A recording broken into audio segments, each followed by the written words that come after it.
최근 로마노가 기브미 스포츠의 팟캐스트에서 맨체스터 유나이티드가 최소 한 명의 미드필더를 영입할 예정이라고 밝혔습니다. 굳이 로마노 혹은 어떤 공신력 있는 기자가 아니더라도 맨유 3선의 머릿수는 있지만 핵심 선수가 없다는 것은 맨유의 팬분들 뿐만이 아니라 맨유의 경기를 한 번이라도 보셨던 모든 분이 아는 문제입니다. 아모림은 3선에게 전술의 근간이 되는 많은 역할을 부여합니다. 3백 보호, 중원 장악, 공격 가담, 1차 빌드업까지 이 역할을 완벽하게 수행하는 맨유의 3선 조합은 현재까지 브루노, 카세미루 단 한 개뿐입니다. 카세미루가 필드 위에 있는 동안 맨유는 5실점에 그쳤지만 필드 위에 없다면 무려 15실점이었습니다. 우가르테가 교체 투입되기만 하며 그 시점부터 순식간에 수비 조직력이 박살나서 경기를 보는 모든 사람의 뒷목을 잡게 했고 특히 맨유 팬분들이라며 한숨을 푹푹 쉬게 하는 원흉이 되었습니다. 하지만 카세미루는 이번 시즌 계약 만료로 나가는 선수고 재계약을 한다 하더라도 주급이 거의 6억이면서 내년 기준 나이가 34살이어서 장기간 같이 하기 어려운 자원입니다. 이번 프리시즌 맨체스터 유나이티드는 공식적으로 발레바의 영입을 시도했으나 브라이튼이 1억 파운드라는 너무 비싼 가격표를 붙이는 바람에 한 번만 더 우가르테를 믿어보자라는 스탠스가 되었고 그 부작용이 계속 나타나고 있는 만큼 이번 겨울 이적 시장 누가 되었든 주전급 3선 미드필더를 최소 한 명은 영입할 것으로 보입니다. 오늘은 맨유가 3선 영입 리스트에 올릴 만한 6명의 선수에 대해 이야기해보려 합니다. 경기 스타일이나 선수의 특징이 아닌 축구 통계 사이트 풋몹에 올라온 기록을 바탕으로 현재 맨유의 주전인 카세미로와 비교하는 방식으로 영상을 진행해보도록 하겠습니다. 끝까지 시청해주시면 감사하겠습니다. 첫 번째 선수는 브라이튼의 카를로스 발레바입니다. 이미 프리시즌에 영입을 시도했었던 선수이기 때문에 아실만한 분들은 다 아실 테지만 간단하게 프로필부터 먼저 살펴보자면 21살, 키 179의 왼발잡이 수비형 미드필더입니다. 화면의 사진은 축구 통계 사이트 풋몹에서 가져온 카세미로와 발레바의 경기당 지표입니다. 여러분들이 쉽게 비교할 수 있게 왼쪽에 카세미로, 오른쪽에 영입 대상 선수의 지표를 놓았는데 저는 이 사진들을 준비하면서 발레바에 대한 여러분들의 의견이 가장 궁금해졌습니다. 이번 시즌 발레바의 활약이 침체되어 있는데 그래프로 보니 생각보다 더 심각해 보입니다. 터치 횟수가 카세미루보다 적은 데 비해 볼 뺏기는 건 2배나 차이나고 아무린 볼에선 이런 수비형 미드필더들이 1차 빌드업 때 센터 서클 바로 아래서 공을 받아 측면이나 전방으로 뿌려줘야 하는데 롱패스 횟수도 거의 2배 가까이 적은 수치입니다. 간단히 말씀드리면 볼 방출 퀄리티가 좋아야 하는데 전체적으로 이런 폼이 많이 떨어져 있습니다. 반면 수비 지표는 꽤 괜찮은 편입니다. 맨유가 최근 롱볼 빌드업 비율이 꽤 많이 늘어났습니다. 발레바의 키가 180이 안 되기 때문에 높이는 부족하지만 점프 타이밍은 잘 잡는다는 느낌이 있고 카세미로보다 기동력이 확실히 좋다 보니 공을 가진 상대를 쫓아가서 소유권을 되찾아오거나 패스 타이밍을 잡아서 탁 하고 끊어주거나 하는 부분들은 카세미로보다 위라고 할 수 있습니다. 정리하자면 맨유는 당장 이겨야 하는 팀인데 그렇다면 최소한 보여주는 지표가 모두 카세미로에게 비빌 정도는 되어야 합니다. 아모림은 브루노와 쿠냐에게 기대는 미드필더가 아니라 브루노, 쿠냐가 아니어도 빌드업을 해줄 수 있는 그런 미드필더를 원할 겁니다. 영국 매체 팀토크에 따르면 맨유가 발레바 영입에 의구심을 품는다고 하는데 영입되면 요로처럼 뛰어난 모습을 보여줄 수는 있겠지만 이번 시즌 좀처럼 멘탈을 잡지 못하는 모습들을 많이 노출하기도 했고 그래서 현재의 폼만 따져봤을 때 분명히 매력적인 자원은 맞지만 실력 대비 너무 비싼 가격이 발목을 잡는 것 같습니다. 두 번째 선수는 크리스탈 팰리스의 애덤 워튼입니다. 나이는 21살, 잉글랜드 국적이라 홈그로운을 채울 수 있으며 182cm, 77kg, 왼발잡이로 꽤 괜찮은 신장 조건이기도 합니다. 팰리스가 이번 시즌 유로파 컨퍼런스에 출전했고 워튼이 팀의 핵심 자원이기 때문에 이적 시 최소 7천만 파운드 이상을 부를 가능성이 높을 전망입니다. 자료를 준비하면서 워튼의 지표를 보니 지표만으론 조금 모자란 부분이 많다 생각되었는데 막상 링크가 난 팀이 아스날, 첼시, 리버풀, 맨시티, 레알 마드리드 등 여러 굵직한 팀이었기 때문에 특별히 몇 가지 지표를 더 준비했습니다. 디 애슬레틱의 워튼에 대해 분석한 기사에 따르면 워튼의 패서로서의 기질을 알 수 있습니다. 가로축은 공을 받고 1초 이내에 건네는 패스가 얼마나 많은지, 세로축은 전진 패스를 얼마나 건네는지입니다. 패스를 주변에 빠르게 건네기만 하는 카세미루나 전체적으로 높은 수치를 보이고 있는 브루노와 비교했을 때 워튼의 빠른 전진 패스 능력은 상당히 독보적이라 할 수 있습니다. 공을 받자마자 빠르게 앞으로 전달하고 이 과정에서 많아야 원터치이기 때문에 상대 선수들은 워튼을 압박하기가 매우 힘듭니다. 시야를 확보하려고 헤드업하는 게 습관화되어 있으며 넓은 시야를 기반으로 대부분의 패스를 전방으로 보내는 상대 수비수들보다 몇 박자 빠른 패스 타이밍을 노리는 건 맨유의 레전드 마이클 캐릭과 어느 정도 유사성이 있고 이러한 플레이에 정점을 찍은 토니 크로스가 워튼의 컴패리즌으로 뽑힐 수 있습니다. 대부분의 수치가 형편없이 낮다고 생각할 수 있지만 기회 창출, 크로스, 전방을 향하는 리스크 높은 패스 등 이러한 점을 감안하고 지표를 살펴보면 꽤 새롭게 보이실 거라 생각합니다. 킥에 많이 가려진 부분인데 이외로 빈 공간으로 직접 드리블을 시도해 공을 운반하기도 하지만 기본적으로 수비수 근처에 위치해 공이 자신에게 오길 기다리는 유형이기 때문에 그 빈도가 드라마틱하게 높다거나 하진 않습니다. 수비 지표가 생각보다 낮은 것은 팰리스가 3백 기반으로 일단 내려앉고 공을 빼서 타겟맨 마테타를 중심으로 롱볼 위주의 공격으로 전환하는 선수비 전술을 즐기는 영향일지도 모르겠습니다. 또 막상 수비 수치가 그렇게 낮은 것도 아닌 게 카세미로가 아니라 라이스와 수치를 비교해보면 그렇게 크게 차이 나지도 않습니다. 막대 비율이 조금 달라 보이는 건 라이스가 수미가 아니라 중미로 분류되어 있는데 워튼도 3선의 중앙 미드필더로 분류한다면 공중볼 경합 말고는 라이스와 비슷한 수치가 나올 겁니다. 팰리스가 이번 시즌 유로파 컨퍼런스에 참가하기 때문에 게이도 그렇고 워튼도 그렇고 현실적으로 겨울 이적은 어려워 보입니다. 워튼이 무조건 괜찮은 옵션이면은 분명하지만 맨유는 카세미로의 대체자를 최우선적으로 찾는 거지 제 기능을 하는 브루노의 대체자를 찾는 게 아닙니다.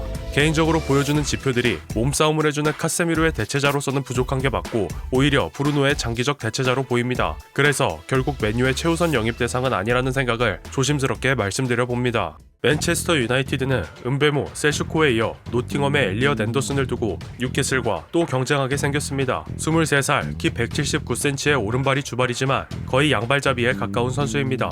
빠르게 지표부터 살펴보면 벌써 초록색 천지입니다. 애초에 뉴캐슬에서 거의 2선에 가깝게 뛰었던 만큼 공을 다루는 솜씨가 꽤 뛰어난 편에 속하며 경기당 볼터치 횟수는 프리미어리그에서 독보적인 1위를 기록하고 있고 노팅엄에서 모건 깁스 화이트와 함께 돌격 대장으로 활약하고 있습니다. 애초에 장점으로 뽑히던 어빌리티 중 하나가 킥이었던 만큼 땅볼 패스, 공중 패스 가리지 않고 경기장 전역에 정확한 패스를 뿌릴 수 있으며 노팅엄의 세트피스 전담 키커를 맡고 있기도 합니다. 터치가 많은데 드리블 성공, 패스의 지표가 높다는 것 자체가 플레이의 정확도가 상당히 높다는 것을 의미하고 공을 가진 상황에서 파울 삥 뜯기를 할 만큼 상대 수비수와 맞붙는 것을 두려워하지 않는 저돌적인 선수입니다. 이런 성향은 수비에서도 그대로 나타나는데 볼 경합 성공률이 대충 7.5회 정도 되는데 성공률이 반이라는 건 경기당 15회의 경합 싸움을 한다는 것이며 8회가 넘는 압도적인 회복 수치는 단순히 따라가서 들이받는 수준을 넘어 앤더슨의 수비 스킬 자체가 상당히 뛰어나다는 것입니다. 단순히 들이받는 수비만 하는 것이 아니라 가로채기도 경기당 거의 1회를 할 만큼 상대의 패스를 판단하는 능력도 뛰어남을 알 수 있고 키가 크지 않음에도 2번 중 1번은 제공권 싸움에서 이길 만큼 점프 판단력과 타이밍이 상당히 좋은 선수입니다. 요약하자면 공수 양면으로 완벽한 수미라 할 수 있겠습니다. 또 경쟁이 붙은 팀 뉴캐슬이 앤더슨이 유스를 보내고 데뷔를 한 팀이긴 하지만 기마랑이스, 토날리라는 엄청난 경쟁자가 있는데 반해 맨유는 노팅엄, 뉴캐슬과는 다르게 유럽 대항전에 가장 가까운 팀이며 현재 가장 필요한 포지션이 3선인 만큼 앤더슨 입장에서도 크게 나쁠 게 없는 선택지입니다. 다만 노팅엄은 지금 당장 강등권을 벗어나야 하는 상황이고 이미 앤더슨이 3선으로서 1티어급 매물이 되어버렸기 때문에 노팅엄이 얼마를 부르냐가 최대 관건이 되겠습니다. 가진 툴이 너무 많고 지표 또한 직관적인 만큼 겨울에 영입이 실패하더라도 여름에 충분히 노려볼 만한 매물 같습니다. 네 번째 선수인 히울만은 툴이 조금 더 다양한 것 같지만 조금 마르긴 했어도 피지컬이 가장 비슷하기도 하고 카세미로의 대체자에 가장 적합한 프로필을 가졌습니다. 아모림이 이미 지도했던 선수라는 점에서 우가르테를 떠올리시는 분들도 있겠지만 인정은 하되 동의하기는 힘듭니다. 우가르테는 파리 이적 이후 점점 단점만 드러내면서 성장하는 모습을 보이지도 못했지만 히울만 같은 경우는 왼쪽이 지난 시즌, 오른쪽이 이번 시즌의 지표인데 누가 봐도 성장하고 있는 게 보여집니다. 왼쪽의 지표도 그 전 시즌에 비해 더 좋아진 지표라는 걸 생각하면 히울만은 우상향하는 선수라는 걸 알 수 있는 부분입니다. 히울만이 포르투갈 리그 소속이기 때문에 막대보다 중간에 숫자 수치를 비교해야 합니다. 참고해주시고 지표를 비교해보면 히울만이 패스 수치도 전반적으로 카세미로보다 많지만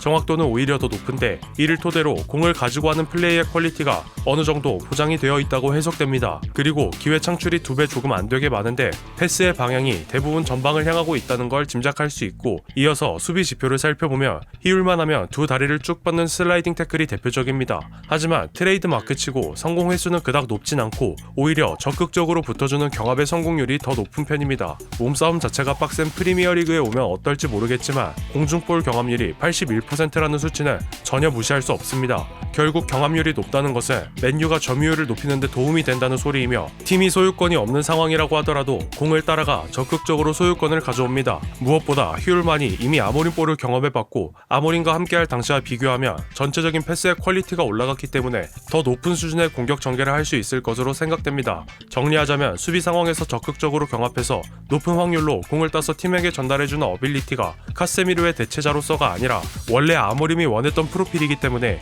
개인적으로 현재 맨유에서 가장 필요한 옵션은 히울만 아니면 앤더슨이라 생각됩니다. 프리미어리그 내 이적은 이적료가 굉장히 비싸게 발생할 것 같기도 하고 그래서 이미 아모림볼에서 주전으로 활약하던 그리고 계속해서 성장하고 있는 선수가 8천만 유로라면 영입 리스트에서 최상단에 위치하지 않을 이유가 없습니다. 이외로 맨체스터 유나이티드가 이미 찔러보기는 했으나 하필 이적 시장 마감일에 시도하는 바람에 무산돼 슈투트가르트의 안젤로 슈틸러가 이번 챕터의 주인공입니다. 24살의 독일 선수이고 피지컬도 180대로 삼선으로서는 꽤 나쁘지 않은 조건입니다.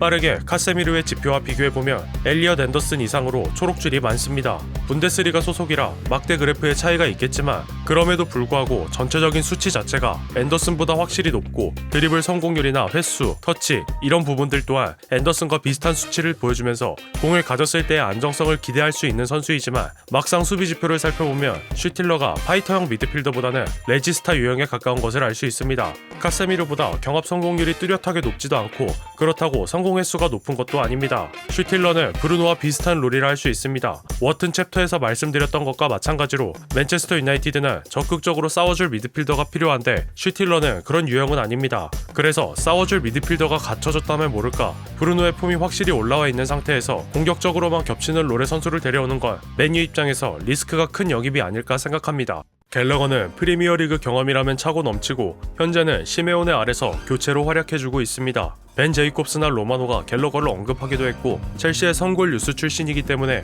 홈그라운드 채워진다는 이점이 있어서 한 번쯤 언급해주면 괜찮겠다 생각했습니다. 지표를 보기 전에 풋몹이 주 포지션을 좌측 미드필더로 설정해놔서 그래프에 차이가 있다는 점 참고해주시면 좋을 것 같습니다. 라리가의 한정된 기록이긴 하지만 모두 알고 계시는 투박한 이미지와는 다르게 의외로 패스 정확도 자체는 꽤 높은 편입니다. 갤러거가 전방으로 자주 올라가기 때문에 롱패스를 주기보다 받는 경우가 훨씬 많고 박스 내 터치 부문에서 상당히 높은 수치를 기록하고 있는데 상대 파이널 서드까지 침투해서 공을 받아준다는 것 자체가 갤러거의 공격적인 오프더블 능력이 좋음을 알 수 있습니다. 활동량만큼은 엄청나기 때문에 가려진 부분이지만 수비 스킬 자체는 좋은 편이라고 볼 순 없습니다. 분명 가로채기, 회복 같은 부분에서 적극적으로 따내는 스킬은 맨유에 큰 도움이 될 게 확실하지만 사실 카세미로가 지금 하고 있는 게 상대에게 붙어서 경합 상황을 만드는 것인데 갤러거가 그 부문에서 치명적인 약점을 가지고 있습니다.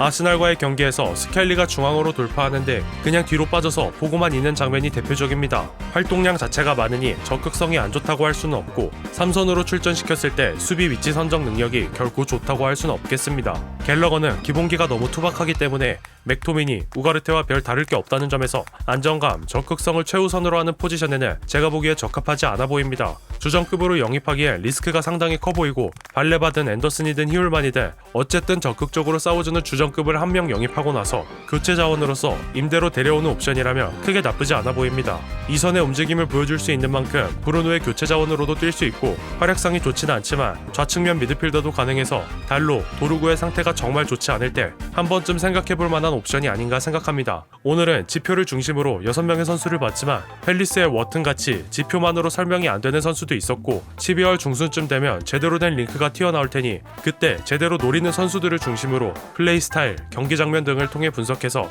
이 주제로 또 다시 찾아오도록 하겠습니다. 선수들에 대한 다양한 의견 있으시다면 댓글 남겨주시면 너무 감사할 것 같고 오늘 영상은 여기서 마치도록 하겠습니다. 끝까지 시청해주신 분들께 감사의 말씀을 드립니다. 영상이 재밌으셨다면 구독과 좋아요, 알림 설정까지 부탁드립니다. 더 좋은 영상으로 보답해드리도록 하겠습니다. 감사합니다.